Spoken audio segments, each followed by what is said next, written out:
ഇന്ത്യയും പാകിസ്ഥാനും യുദ്ധമുണ്ടായാൽ ഏത് കൺട്രി വിജയിക്കും?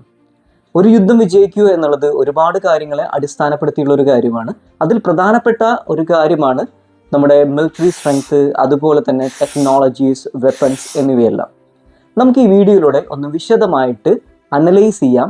നമ്മൾ ഇന്ത്യയുടെ കയ്യിലുള്ള ടെക്നോളജിയും അതുപോലെ മിലിറ്ററി സ്ട്രെങ്ത്തും പാകിസ്ഥാൻ്റെ കയ്യിലുള്ള മിലിറ്ററി സ്ട്രെങ്ത്തും വെപ്പൺസും എല്ലാം. ഈ രണ്ട് രാജ്യങ്ങളുടെയും ടോട്ടൽ മിലിറ്ററി മാൻ പവർ എത്രയുണ്ടെന്ന് നമുക്ക് നോക്കാം. നമ്മുടെ രാജ്യത്തിന് ഏകദേശം 51 ലക്ഷത്തോളം മിലിറ്ററി മാൻ പവർ ഉണ്ട്. പാകിസ്ഥാൻ ഏകദേശം 17 ലക്ഷത്തോളമേ ഉള്ളൂ. ഇനി ആക്റ്റീവ് മിലിറ്ററി പേഴ്സണൽ ഇന്ത്യക്ക് ഏകദേശം 14 ലക്ഷത്തോളം ഉണ്ട്. പാകിസ്ഥാൻ ഏകദേശം 6 ലക്ഷത്തോളമേ ഉള്ളൂ. നെക്സ്റ്റ്, ടാങ്കറുകൾ. ഇന്ത്യക്ക് ഏകദേശം 4200-ലധികം ടാങ്കറുകളുണ്ട്. പാകിസ്ഥാന് ഏകദേശം 2500-ലധികം ടാങ്കറുകളും ഉണ്ട്. Fighter jets. ഇന്ത്യക്ക് ഏകദേശം 730-ലധികം ഫൈറ്റർ ജെറ്റ്സ് ഉണ്ട്. പാകിസ്ഥാന് ഏകദേശം 450-ലധികം ഫൈറ്റർ ജെറ്റ്സും ഉണ്ട്.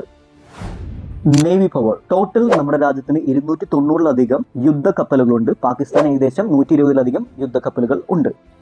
ന്യൂക്ലിയർ വെയർഹെഡ്സ്. ഇന്ത്യക്ക് ഏകദേശം 170-180ഓളം ഉണ്ട്. പാകിസ്ഥാൻ തൊട്ടടുത്ത് തന്നെയുണ്ട്. ഏകദേശം 165-170ഓളം വെയർഹെഡ്സ് പാകിസ്ഥാനും ഉണ്ട്.